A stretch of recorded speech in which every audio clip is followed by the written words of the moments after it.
stuff you build with your mind is temporary, and so you have this power of denial to get rid of that which you no longer need. I said last week, I've said before, we spend too much time carrying around stuff we no longer need.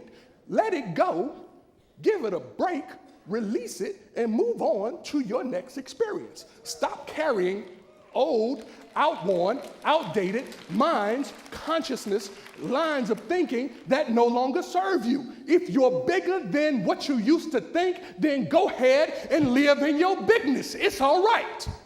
What you might find is that when you decide to be big, the people around you might decide to be big too. You don't have to change them. All you have to do is change you. Get your mind together. Get your house together. Get your act together. Stop complaining and start praying and see if stuff won't change. Use something other than the power. There's a line in here. I think it says, stop throwing stones. It's a little later in the book. I think it says, stop throwing stones. I think it said, stop throwing stones. Yeah, I think what it says is stop throwing stones. I don't know who it's talking to, but I think what it says to somebody, maybe not in here, maybe not in here, but what it gives is it gives a very specific direction that says stop throwing stones. No, maybe it's nobody on here. Maybe it's my balcony believers who need to hear this. What it says, balcony, is that it's time to stop throwing stones. What does that mean? That means stop throwing nonsense at folk that you really would not want to have coming at you, because the thing about throwing stones is that stones are not just stones, they're actually boomerangs. And what boomerangs do, because of their design, is they go out, but then they come back. And when boomerangs go out and come back, sometimes they hit you when you're not looking. So don't throw anything at anyone that you don't want to experience. I think the scripture says, let the words of my mouth and the meditation of my heart be. That's what you want to give out. That's what you want to sow. That's what you want to be affirming, because when you're affirming that, you realize that you got some help. You don't have problems with people. You have problems with yourself.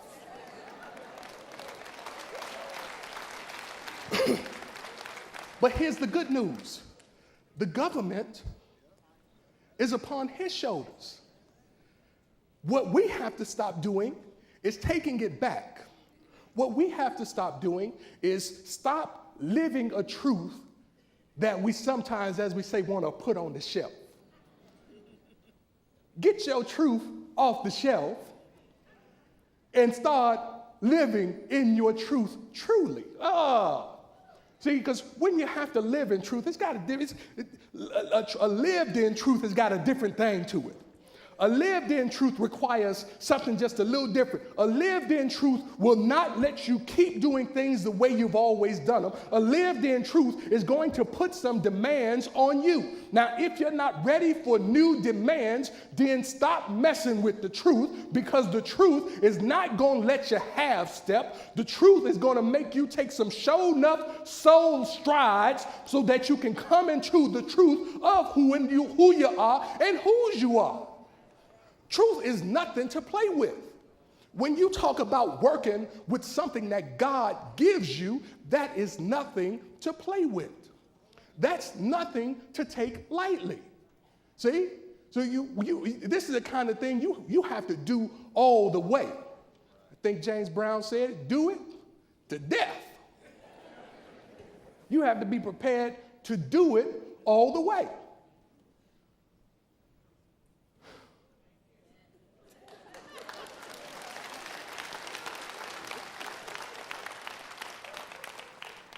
So as I prepare to close, we have an opportunity during these last few days of Lent. All you need is one change in thought. It does not require you to do anything other than being committed to being the best that you were called to be.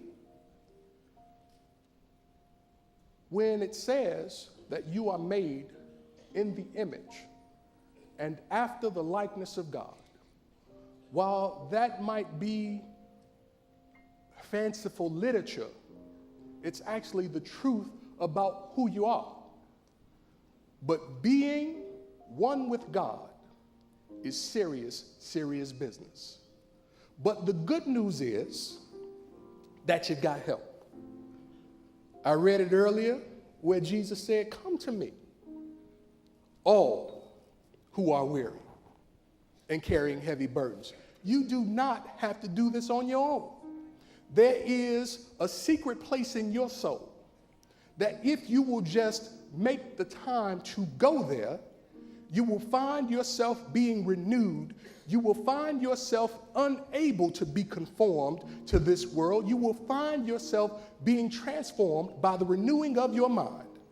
And when you are transformed by the renewing of your mind, you begin to prove what is the good, acceptable, and perfect will of God.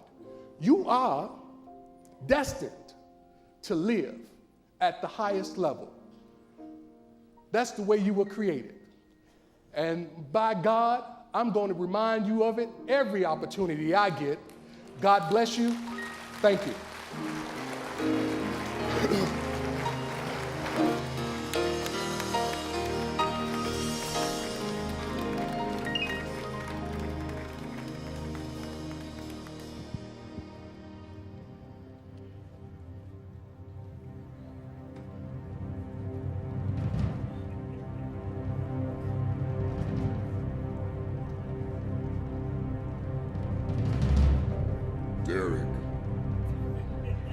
Derrick.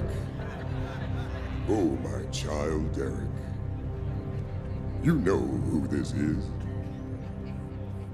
I ask you today, did you make a list and check it twice? Have you been naughty or have you been nice?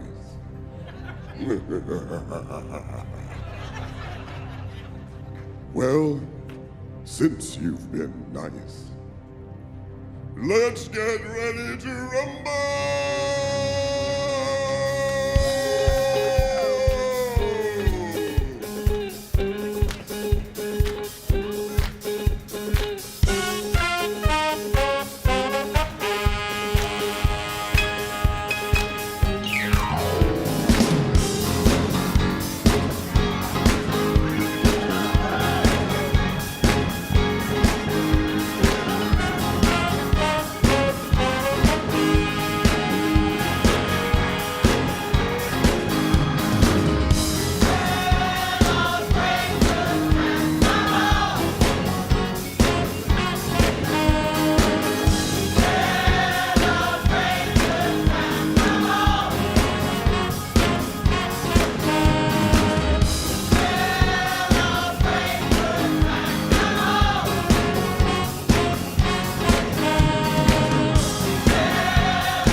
Thank you.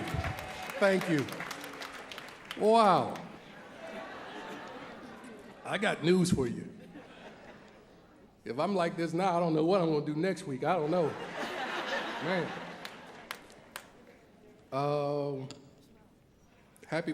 We haven't taken the offering yet, right?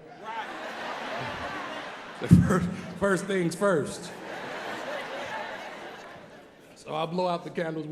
We'll have some cake. Thank you. Thank you all. Did you hear that voice?